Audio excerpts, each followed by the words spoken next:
What's up, everyone? This is Angelo coming at you with episode 217 of Spinning Thoughts.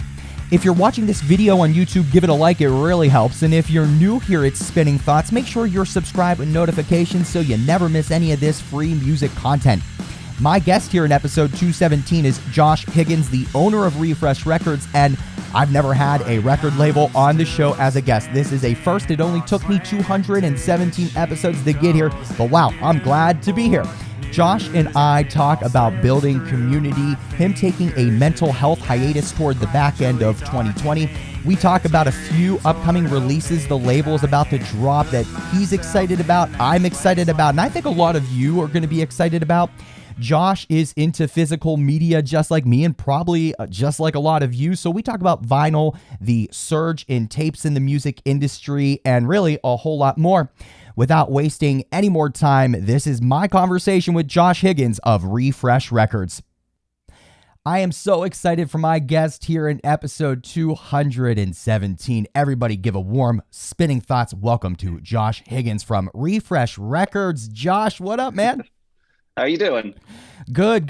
This is, I just tweeted it out today, so I don't know, I know you're paying attention to what I tweet all the time, Josh, but I don't know if you saw it just yet, but I'm excited at the fact that you are the first person from a record label I've ever had on Spinning Thoughts. We've been on idobi Radio for almost 3 years, and I've been doing this for about 4 years, and I've had 216 episodes.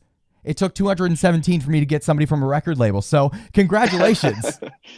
Well, hey, thanks for having me on. I honestly didn't realize that. I know that you've been talking with some of the bands that we work with and everything. So that's how you came on my radar. And I was excited to reach out and connect.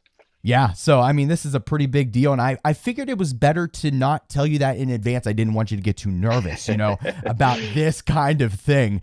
But Josh, I'm stoked to have you on. As you mentioned, there's artists on your label and affiliated from that. It's a nice web of a community, really, of people. And so it feels inevitable that you and I were going to talk at some point. You love vinyl. Your background is like my background. Yeah. So this feels really, really great. Now, before we dive into some of these detailed questions that I've thoughtfully prepared for you, please give me and our listeners the quick history lesson. I know that you have a bio on your website, which you sent me, and I'm grateful for that. And look, in it, you answer a lot of the questions that I think on the surface anybody would want to know about Refresh. I love the fact that you mentioned that really your first thing in the scene was booking a show at the age of 14. Your mom was working the door. Now that sounds a little unique to me.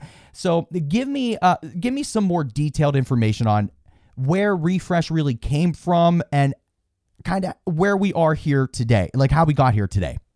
Yeah, for sure. So I'm 36 now. And I started going to shows when I was probably about 12 or 13 because I have an older brother that would take me to hardcore shows around the Carolinas, which is where we're based out of. And by the time I was 14, I was in just a crappy metalcore band and, was friends with people and that whole thing. And so when it came time to start putting together shows, I was like, well, I can book this. I want to try booking this more and I reached out to the local venue, which was Tremont Music Hall. And they no longer exist, sadly. They shut down a few years ago. But at the time, the woman who ran it was a woman named Penny. And she was like, hey, I'll let you run it. Obviously, you can pay for a door person, which is $50 for the show, or if you want to bring your own. And I was like, yeah, I think I could find someone. And my mom ended up running the door, and it was just us and a touring band that was dating my girlfriend's older sister at the time. And I remember a few days before that show, I ended up getting an email from Relapse Records being like, hey, can you add Nile to this show? And I was like, wait, what? That ended up falling through the last minute. The drummer broke his foot or something. I forget what happened, but they did not play. But we still had a fun show. And it just kind of grew from there, where I just kept doing things on the business side of music. That was the only band I've ever been in. I realized I am not a band person, but I loved facilitating music and being on that side of music of helping out bands. And so I did some little CD distros, started booking shows and moved up Pennsylvania and booked shows up there and helped run a venue with some friends and just a whole bunch of random things. and eventually put out a couple 7 inches with like a Connecticut hardcore band called Band the Children, and then a local band called uh, Hands Are the New Computers out of like the Wilkes-Barre, Pennsylvania area. And that was my first record label. That was like 15 years ago, I guess. And honestly, I was just so young and dumb and just did it poorly. And like it didn't even last a year before I shut that down and kind of, but I loved doing it. And I loved being on that side of like putting together music. And so the idea just always hung out in the back of my head. And eventually I moved back to the Carolinas to be near like friends and family that I grew up with. And Refresh was kind of just burning a hole in my head for years. Like we literally registered the business name probably 2 or 3 years before I actually like started the record label because I wanted to do it. And I just was kind of waiting for like, stability in life and all that stuff. And that's half the reason why I named it Refresh. Was this was my second time around of doing this, and I wanted to do it right from the start this time. So we took a very different approach, and it's been real fun. We're going on 6 years now, and like we started with kind of focusing on bands around the Southeast region because there's a lot of good music coming out of here, but not a lot of good like representation, and it's just hard to break out in this area. So we still keep a big focus on bands in this realm, but we are now working with bands up and down the East Coast and like even as far as like Seattle, and we've got like some UK stuff in the works and various other things. So it's spread rapidly over the last 6 years. It's really encouraging to know that, first of all, your first experience in the music industry was booking shows and you decided to keep going. Like that's, Yeah. That could be a turnoff for a lot of people. That's a tough aspect of this, and a lot It of really people, is. a lot of people will understand that a whole lot more as we head into this next facet of life. And I can't give enough credit to the people who are going to be stepping up right now to help get live music back and Yeah. tour. Like that's going to be kind of insurmountable, it seems like, but Yeah. we know it's going to happen. So kudos there. That's a cool first start. Then you start a label, it didn't work out first year. Again, it seems like that could be a good time to call it quits, but you took that as an opportunity to like you said, refresh things and create what is a label that people seem to really be getting into. And I personally just started to catch on to Refresh in 2021 as you were kind of coming out of a small hiatus. And so I want to talk about that. You and I was asking what topics you would want to discuss on the show. You mentioned taking a mental health break in 2020. When you said that, I remember, I'm going to pop it up on the screen here. I remember seeing a tweet that you sent out in January of this year where you were saying that you were feeling depressed in 2020 and that 2021 was the complete opposite, and that taking a mental health hiatus for the second half of 2020 was the best decision ever. Running a podcast and a music outlet that has 10 plus people that contribute and a lot of people that count on us, I feel like the value in that.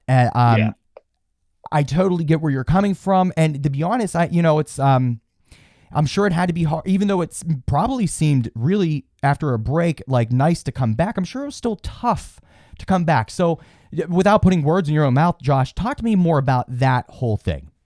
Yeah. So sometime last year, I mean, we were ramping up for probably our biggest year. Like last year, ended up being able to work with Joyful Noise Records on like a Joan of Arc record, which I've loved Joan of Arc for 20 years now, and was so excited to connect with Tim Kinsella and the guys at Joyful Noise to do that release. And then we also had just signed Gnawing and the Insides, and they both dropped 7 inches literally right at the start of all this. And like Downhall was going into the studio, and just like things were going well, and we were really ramping up for a big year. And then just kind of life just kind of smacked me in the face a little bit. And like never mind the pandemic, that was a whole another facet. But I just kind of had like family emergency come up and just some like personal things that kind of hit me real hard. And around like I guess July of last year, I ended up having like my first real panic attack that just like shut me down. Like I went from panic attack and like completely normal one day to overwhelming general anxiety that took me a couple months to work through. And when that happened, I was like, okay, we have a good breaking point right now. We don't have any releases that are hard on the schedule. We have bands that are like trying to adjust and figure out how to deal with this pandemic. So we kind of just hit up all the bands and we're like, we're happy to do something if something like if you're really adamant about doing it, but otherwise I'd really like to push in the next year. and every band that we talked to was completely fine with it. Everybody didn't really, I mean, at the time, nobody knew how to really react to the pandemic anyways. So yeah, we took like a mental health break, and I was planning on really just like completely disconnecting from the label for the second half of the year, for the, through December. But as we went on, funny enough, one of the things that kind of like got me over it was uh so the panic stuff was really prominent when I was driving, because when I first had my panic attack, I was driving at the time. It was like nothing, it wasn't like a car accident or anything. It's just my brain made the association. And so I had to work through that. And one of the things I kept reading was podcasts are a great thing because they engage your brain more than music. Like you don't zone out when you're listening to them. So I started listening to a lot more podcasts last year, and one that actually became one of my favorites was the Other Record Labels podcast, which is run by Other Songs up in Canada.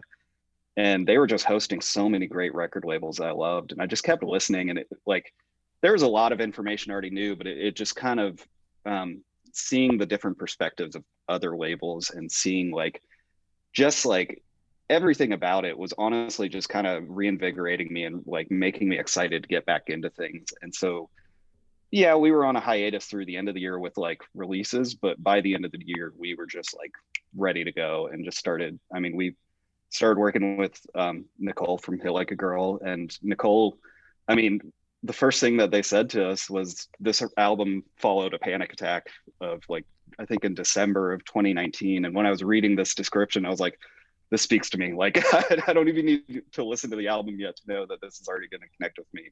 But then it was a fantastic album anyways. And then, yeah, we picked up, started working with Bitch Seed in that time, and Totally Slow in that time. And just by the time the start of this year rolled around, like, honestly, it was a little overwhelming with what we had in the works, but I've been so excited about all of it. And like in that time, I mean, half of our bands have also been in the studio and working on new stuff. So we just have like a very busy year. It's definitely going to be our most packed year of releases, but also the most exciting because it's just a lot of new music and a lot of music from the artists that we have already been working with for the last few years. Absolutely. And look, this industry that you and I have chosen to have some part in is absolutely just brutal and crucial to it's brutal to the mental health. It's brutal to just like your desire, to one's desire to not stop, because you feel like the second you stop, somebody else is still going. It's Yeah, absolutely. it's intense. And so I tell you, Josh, it's really nice, again, just from being in a different aspect of the industry, but to see that you took a break, you focused on yourself, and to see the energy that's coming from this now with some amazing artists. Again, Hit Like a Girl was a recent kind of signee, I think, heading into the new year. Nicole's killing it. Yeah. I'm so excited about a lot of the releases coming up. Now, speaking of some of these artists that are on the label, on your website, you mentioned that you don't prescribe to any specific genre and there's no real formula to how your releases go. It almost seems like you've been asked that question a million times. So you want to put it out there just to say, hey, let's just get this out of the way really quick. There's no formula here. I think that embodies the DIY essence, embracing everyone, not creating boxes. The more I talk to bands, the less they want to talk about genre. Even 100%. even though press teams and social media bios make you put in a genre, the people in bands and those affiliated, they don't want to talk about genre because it's not like that. People go all over the place in their songs. I listen to albums where it's like, how could you say one genre when you listen to this album? How could you, right? So there are, though, Josh, labels out there that have a specific few genres that they seem to focus on, whether they like to admit it or not. You come right out and say that there's no formula. Talk to me, though, about this approach and really this ethos with the label to embrace everyone and anyone. Yeah. So that's been something from day one. I mean, I look at the labels that I love, and they are labels like, Merge Records, Joyful Noise, I mentioned already, but like they're one of the labels I look at because I look up to everything they do and I love the formula they have.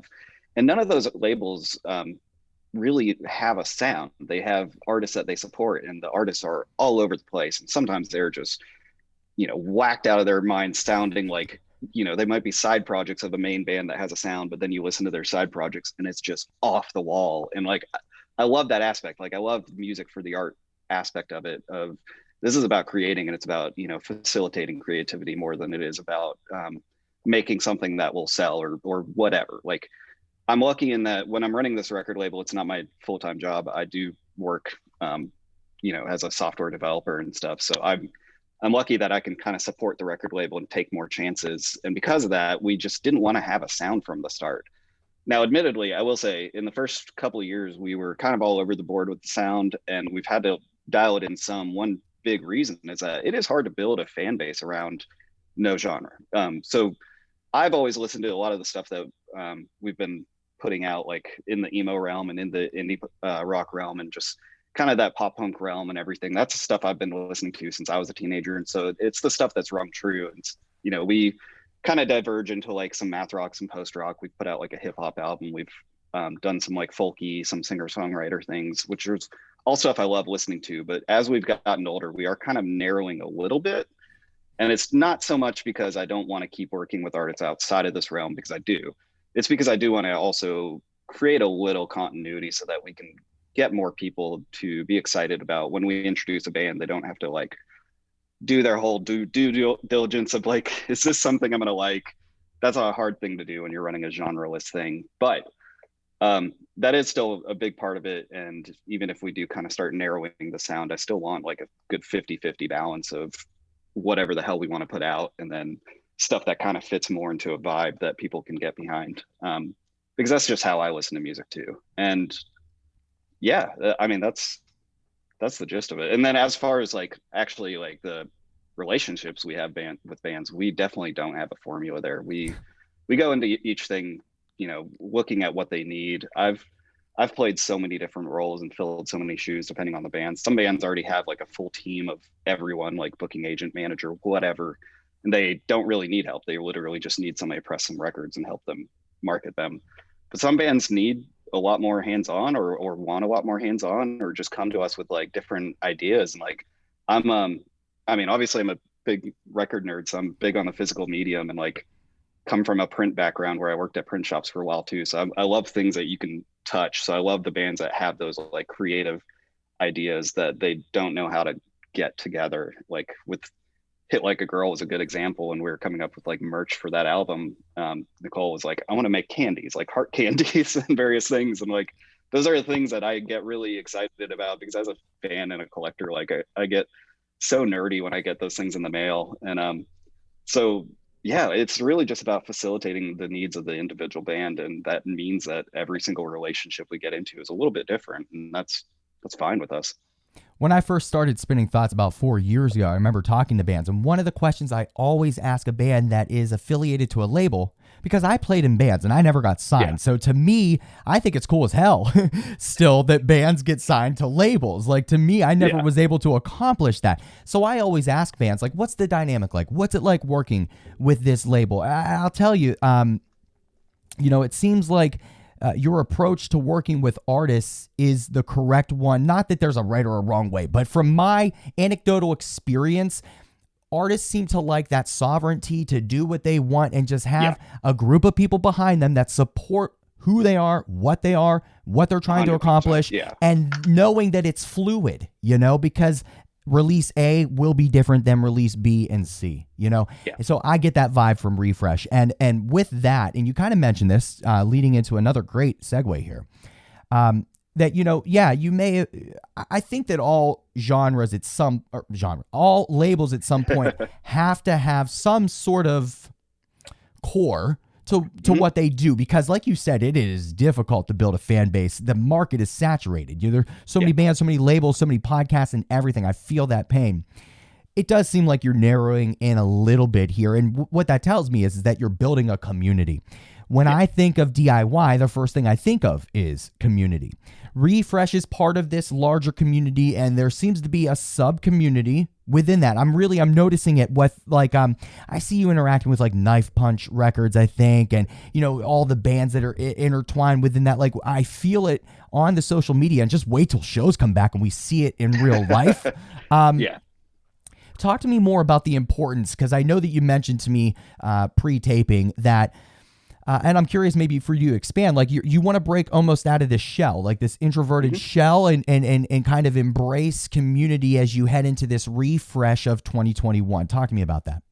Yeah, so I mean, before last year when we took that break, I've always been a kind of behind the scenes guy. Like even when we're booking shows, like every year we do a birthday show, and every year our band's like, "Hey, you should get out and like address a crowd or something." I'm like, "Oh, I don't need to. Like the bands talk for us. Like we don't need to be a face and that is known for the label and everything." And I've always had that approach of just, and it's just because I'm an introvert and I'm, you know, socially anxious or whatever. But I've never really been like the outward face of the label, and I never wanted to be. But then I think, I mean, part of that was probably just depression that I worked through last year. But coming back to it, another big part of just building the community aspect is that do need to be out there more. You do need to, you know, show your face and make people understand where you're coming from and what you're about and all those things. And so that is a big focus lately, and that's something that we were starting to do last year, like before the pandemic came. Yeah, we started reaching out to other record labels to do more splits with them. Like we did the Cliff Diver LP with Chillwave and chat a lot with them. They are great people, and I was real excited because we were going to go to South by Southwest, and we had plans to like hang out with them and meet up with Cliff Diver, and we had plans to like finally meet like Top Shelf Records, like Kevin from Top Shelf and Jamie from No Weird Buds, and like all these different people. Where I'm like, all right, we got to break out of the shell. We're just gonna like finally go out and be social and like actually network and meet people and like make it more about just a name of a label. And then everything happened and that didn't work. But we didn't take away, like our takeaway from that was still, well, now we just have to do it more online. Like we got to, set up a community, and we need to foster a community more. And I know recently, like literally 2 weeks ago, just on a whim, I've been tossing around the idea of starting a Discord for like the last 6 months. And I finally just bought into it and was like, all right, let's do this, and created one. And it's been fun. Like I don't even want it to be about music generally, about like the record label or anything. I just want people to come and talk and enjoy themselves and be safe and know that, there's not going to be somebody saying something stupid or that's just gonna, cast somebody out of the realm or anything like that. Like it's a complete safe and open space where people can just hang out and they can share whatever they want. We've got like channels where they can post their own music or what have you, or talk about video games or sports or whatever. And that's kind of like, we're just really looking to break out of the label. Like I don't want to be a label that just sells music. I want to be a label that is just a fun place to be. And I look at labels like Chillwave and like Knife Punch and other ones like that, and they care about the community a whole lot, and I really respect that, and I love what they're doing. And yeah, I wish I had that same energy from the start, but we're trying to catch up now and just realize that is extremely important, especially right now when everything is online. Absolutely. And I think, Spinning Thoughts is kind of in that same realm where we are catching up in a lot of ways. But it's always been about community, and Yeah. I think that part of that definition of community is listening and learning and evolving and growing. And so it seems like Yeah. you're doing that. We're trying to do that here at Spinning Thoughts. So appreciate those vibes. Now, Refresh has some upcoming releases that you're really excited about. I'm familiar with some of these even before I ever even thought about asking you to come on the show. And again, that's why this feels so inevitable.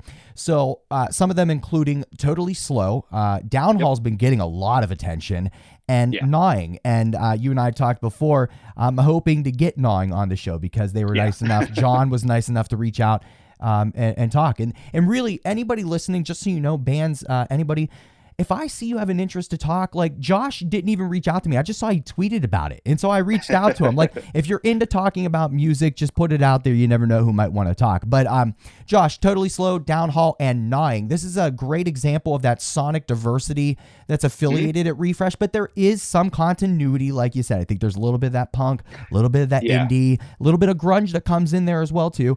Talk to me about these bands, their releases, and why you're excited about them. Yeah, I mean, like you just said, it is a good example of, I do look at all these bands and I see them as part of the same community, but I don't look at them as the same genre or the same sound. Like Totally Slow is just straight punk. They're just, just like a skater punk vibe that I absolutely love. And they've been doing this for years now. I mean, this is their fourth album. They're based here in North Carolina as well. and I've seen them around. They are just always full of energy and just put on a good show.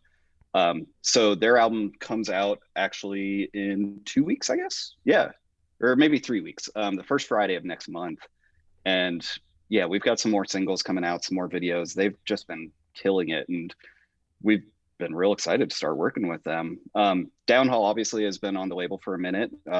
They put out their first album with us, and then they put out an EP called Tornado Season 2 years ago. That was it was funny enough, it was supposed to be a bridge between the first album and the second album. Like there wasn't supposed to be this big gap, but then just life happened and pandemic happened. And but now they're coming up on their second album, Proof, which comes out this Friday. And we're real excited about it because since day one, the band has wanted to explore their sound a bit more. And they've wanted to record with Chris from The World Is a Beautiful Place. Like he did the mixing on the last album and he did the mixing on the EP, but they've never actually been able to like go to a studio and track with him and work with him more hands-on. So this is the first album where they actually got to sit down with him. And because of it, like you get a lot more of the ambiance and the airiness of like World Is a Beautiful Place, but it's still very much a Downhaul record that is confusing genre wise of, thick parts mixed with like some country twang mixed with some, I don't even know. I mean, some emo vibes here and there, and just they're a good example of in one band being a kind of a genreless band. Yep. When we were talking about it with No Earbuds, we were trying to come up with like a for fans of list, and nobody knew what to put down. We're like, they're kind of in their own realm, and we've heard the same thing from like Stereo Gum and I think Brooklyn Vegan both kind of call it out. We don't know how to classify them, but I think Olivia from No Earbuds nailed it the best when she described them as the twang from Greet Death, or if you're into the musical tastes of Justin Sawyer from One Tree Hill. It wasn't even like, here's the bands to listen to. It's just like, here's the vibe that we're going for with this. You know what? Maybe that's the future. More like that. Yeah, maybe that's the future of FFOs, right? Instead of giving bands, because to be honest, I don't think bands like that much anymore, because there's so much baggage that some bands have that they just don't want any. I don't blame anybody for this, by the way. Like, I see this in the scene that bands don't like the FFO anymore. They don't want to be associated for a lot of reasons. But yeah, I mean, and I didn't mean to interrupt, but yeah. No, by all means. Early on, I mean, when it came to FFOs early on, I struggled. I would always try to make them myself, and then I'd send them to the bands, and I'd ultimately offend them in some way. So I'm like, you guys can make your own and just send it to me. Same with actually describing genres and subgenres. Some bands are very particular about that. So absolutely. Oh, good. Yeah. So Downhaul's album comes out this Friday, this Friday, and then Gnawing's in the works. We haven't announced that one yet, but I mean, I think anybody who follows them online knows that something's in the works, and they've got a new album that they've been working on that will be coming out next, and we're real excited to share that one out. And then, I mean, even beyond that, though, this year is probably our most planned out and most packed year that we've had yet. I'm usually the type that plans like maybe 6 months in advance, and we're at the point now where we're starting to plan like a year in advance, and it's kind of mind-boggling to me. It's a new approach. I mean, when we got Bitch Seat, we signed Bitch Seat and put out their EP like in a month and a half maybe, and so this is a very big change to have to plan into 2022 at this point. Oh, I bet. But it seems like you're doing both approaches quite well. And Bitch Seat's release was one of my favorites so far this year. They caught me off guard. I had never heard of this band before. I'd only heard of them because I was looking at you, because I was paying attention to Hit Like a Girl, Yeah. And that's how this all kind of happens. That's what community is about. And so I love that this is coming full circle. Diving a little bit more maybe personally with you, Josh, here. And when I say personally, I'm talking about vinyl. I understand that the label pushes really, really killer vinyl. In particular, like I'm looking forward so much to Heart Racer. I got the Transviolet pressing. It looks beautiful. I will patiently wait as long as it takes for that, right? But you're a vinyl nerd yourself. I can see in your background, and you've put that out on social media. To me, somebody that loves music and loves vinyl and all that, it seems almost like a unique, dare I say, volatile relationship to run a label that puts out vinyl and to also be obsessed with vinyl. I would see myself running it into the ground because I would just want all the vinyl for myself. Talk to me on maybe a serious note. Like, what is this dynamic like? Is your obsession? I'm calling it an obsession because I have one. Yeah. Is your addiction, your nerdism for vinyl? Does that influence how you do things in the vinyl game at Refresh at all, or is it the other way 100%. around? Yeah, 100%. I mean, it definitely. From day one, even when we DIY things, and we still do a lot of DIY pressings, like pretty much all our 7 inches, we print covers ourselves, fold covers, like cut all that stuff ourselves. Nice. We try to make everything look as if it came from the plant, like no matter how hands-on we are with it. We've done like a bunch of screen printing ourselves with a bunch of our 7 inches, some of our like 12 inches and stuff. That's all done in our house, but we try to make sure that like no matter what we put out, I want the product to look like, secretly put it out or something. Like I want it to be professional and look great. And so not only that, but then just taking more, putting more into the releases of, instead of just like a standard jacket and like a standard color or whatever, like we want to facilitate the bands being able to like make weird things. Or also like a lot of bands don't really know what they want or don't really know the capabilities. And so, coming from a collection standpoint, I know what everything can possibly look like because I just dig through my collection and I find something that I think could be a good vibe for them. And I just send them a photo of like, hey, we could do something sort of like this and then tweak it like this way and make it like unique to us. And it has been helpful. Like I remember actually Gnawing was another good example of the 7-inch we put out last year of theirs. They sent me the wild artwork and it's great and it's full of color and it's just weird, like handcrafted painting stuff.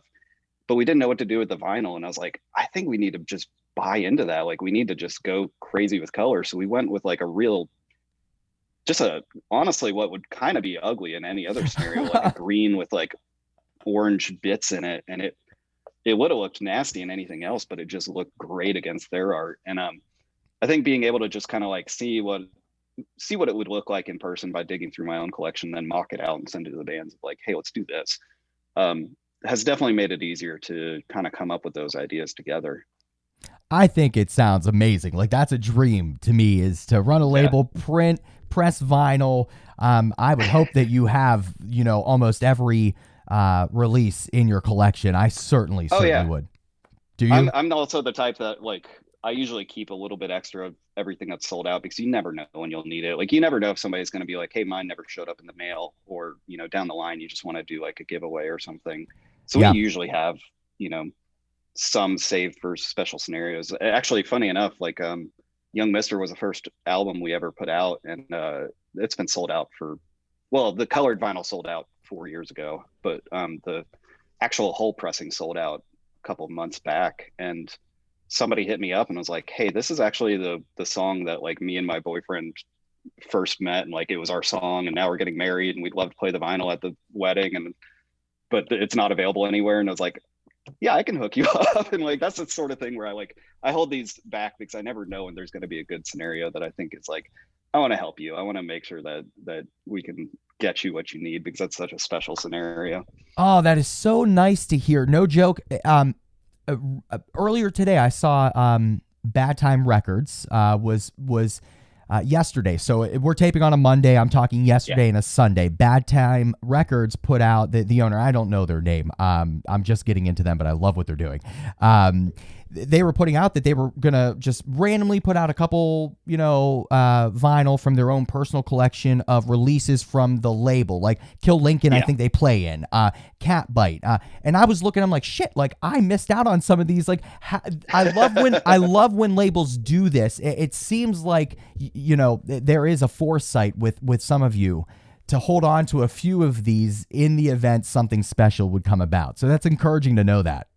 Yeah, and actually that idea again came from looking at Joyful Noise, because every month, like they have like a VIP thing that people can subscribe to, and every month they just kind of pull stuff out of their private stash that they know they don't have a use for anymore, and they sell it. I mean, they don't mark it up or anything. They just sell it to the people who support them the most that might have missed it the first time around. I love that. Kind of where it came from. It was like, I don't really have the means to do like a VIP type sale. Like we can't do accounts with our site, but I can still kind of hold them for scenarios where they might be, better used. That's amazing. I would do the same thing. I love that. Oh man, I feel like we'd be friends if I was in Carolina. Maybe one day.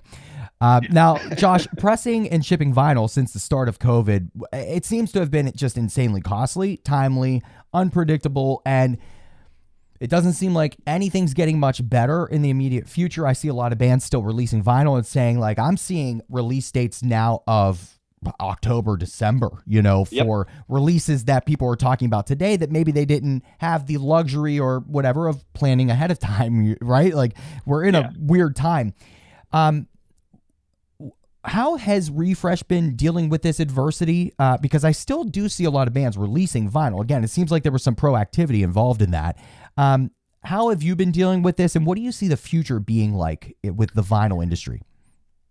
Yeah, so that is a fun one because one of the things that when I started this label, one of the things that motivated me was seeing like friends bands working with other labels that would just get delayed on end with no insight. Like these bands, like they would be telling their fans, like, we don't know when this is coming. And like there'd be pre-orders, and then like 6 months later, you like message the record label and they don't get a response or whatever. And like I hated that. And it was happening all over the place. So from day one, I never wanted to be a label that put out a release that they weren't ready to sell on release day. So we always like planned way in advance.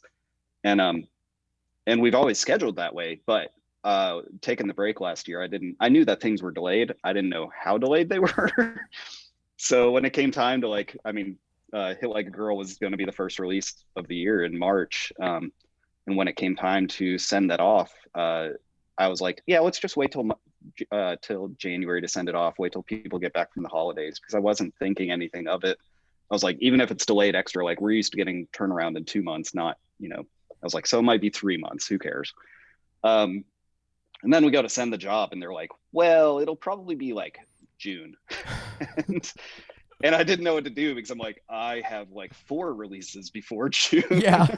How am I going to sort that out? So we went through a mad scramble. And it's funny, like when we started talking with Bitch Seed, originally the Bitch Seed EP was going to be like a single-sided EP. We were just going to do like a real small pressing. And that's right when we hit those delays and we're like, let's just do a tape. We know we can do a tape. We can do a vinyl with the next release. Let's just get this out there now and not delay things, because I don't like it. I don't think anybody likes sitting there and not knowing when things are going to come in. And this is the longest we've ever had a break with this Hit Like a Girl record. And I mean, even with Downhaul coming out on Friday, like we're not expecting that till June either, because we literally had to submit like all 4 jobs at once.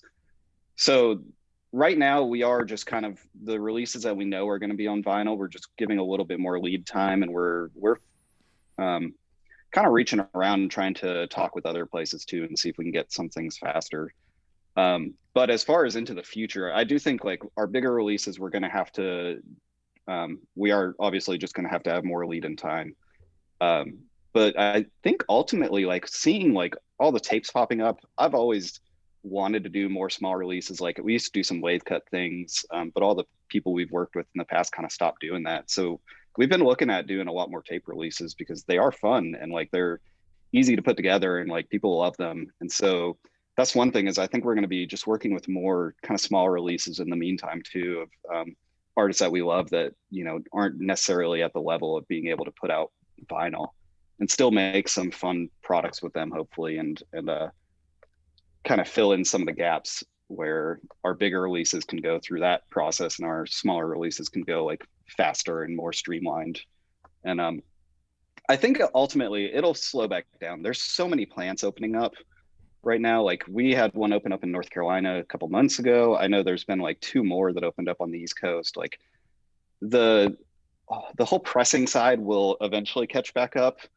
And I think the whole like lacquer side is a big holdup right now, but I think eventually that will just kind of come back to normal levels. But I think it's going to be, well into next year before we start seeing things come back to normal timeframes. So in the meantime, we're just kind of playing it by ear.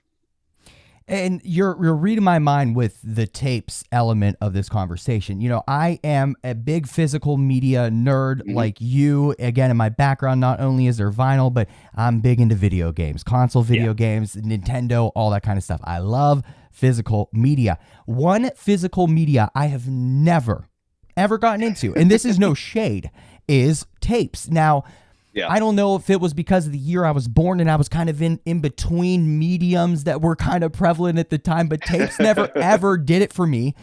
And I'm slightly embarrassed to say that, like, I really didn't catch this. I don't want to call it a fad or a trend because I feel like that's not giving it justice, but I've just been catching on to this wave of tapes in 2021. And I've been getting some language that it's because of vinyl shortages and things like that bands have been leading into this. EPs have been on the rise anyways, just because of the attention span and things like that.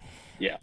So just to kind of hone in on it, do you think that this surge in tapes, is it because I just haven't been paying attention, or is there some sort of connection with all of this that tapes really do seem to be surging right now?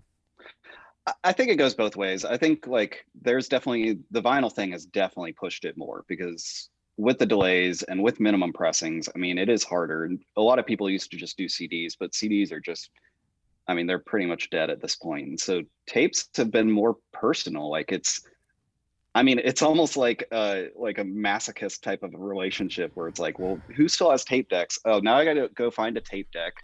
Like, nope, like 3 people still manufacture them. So I got to go find one from like Goodwill or something. And like, it's like a whole effort to actually do this.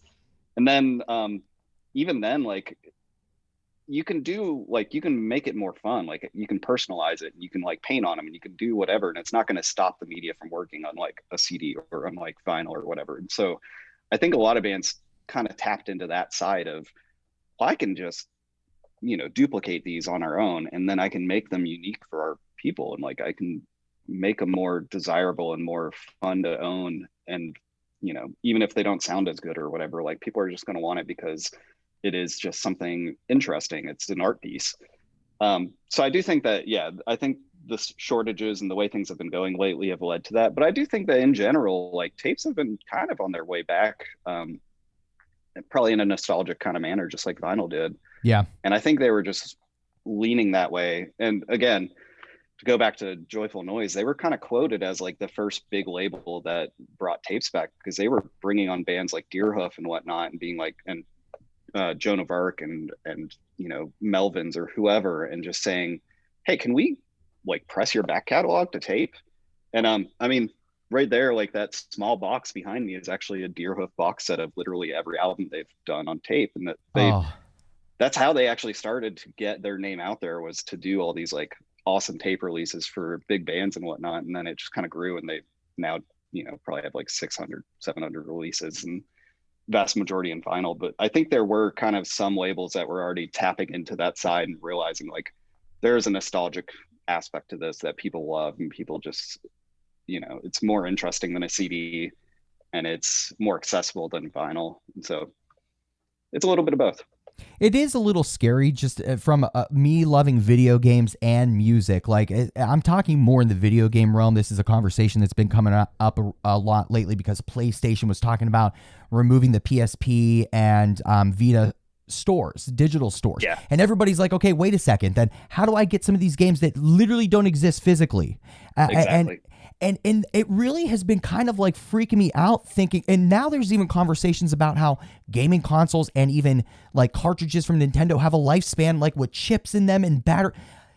Like, I mean, I hope I'm still kicking and wanting to play video games in 30 years. Like, that'll be awesome if that's the case. But it is kind of crazy to think that, like, there's a lifespan to some of this stuff. Yeah. And so Yeah. I think that, like, vinyl, as you kind of said it, created this surge. And now almost how all things are cyclical, like this nostalgia stuff. The tapes are on the trend. I can't wait for CDs to come back. Don't get rid of them yet, Josh, because they're coming back at some point. I actually have, funny enough, I have been seeing people like trading CDs more lately. I'm like, really? I'm starting to see it a little bit too. And funny story, one of my contributors, Dan Boyer, he's up in Canada for us. Just over the weekend, he told us that he purchased the new action adventure EP Pulling Focus, and he messaged us in our group chat saying like that he accidentally purchased the CD and not the vinyl. And one part of me was like, okay, great, you're still supporting action adventure, but the other part of me was like, I'd be pissed, like I don't have a CD player. So here we are. Now, Josh, as we're heading to the end of this episode, I really enjoyed talking to you. We'll have to do this again.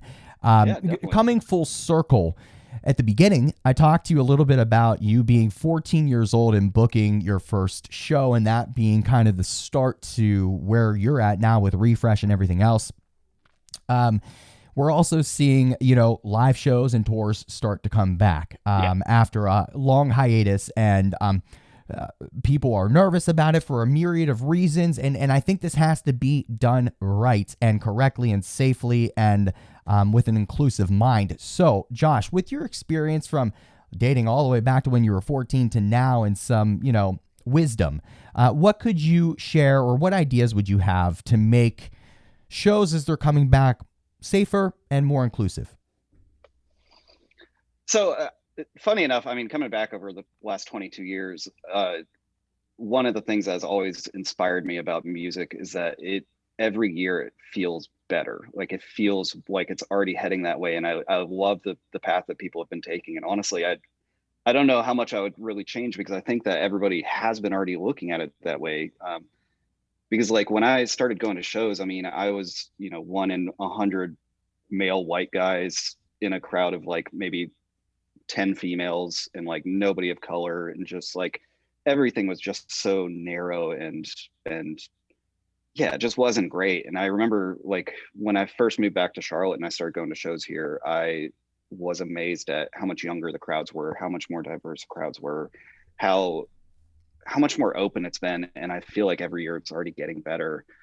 I don't want to say like we need to change things, because I really do think that there's a lot of organizations that are focusing on, bringing people of color, their voices to the front, bringing, LGBTQ rights into the forefront of things, and just, like lead DIY with the whole focusing on like epilepsy, and just there's been so much focus on mental health lately too. And like I think all around everybody is already approaching things that way. And I just want to say keep it up, because there have been so many great strides, and I feel like it's just getting so much better every year. And I love going to shows in various towns because I love seeing what people do different.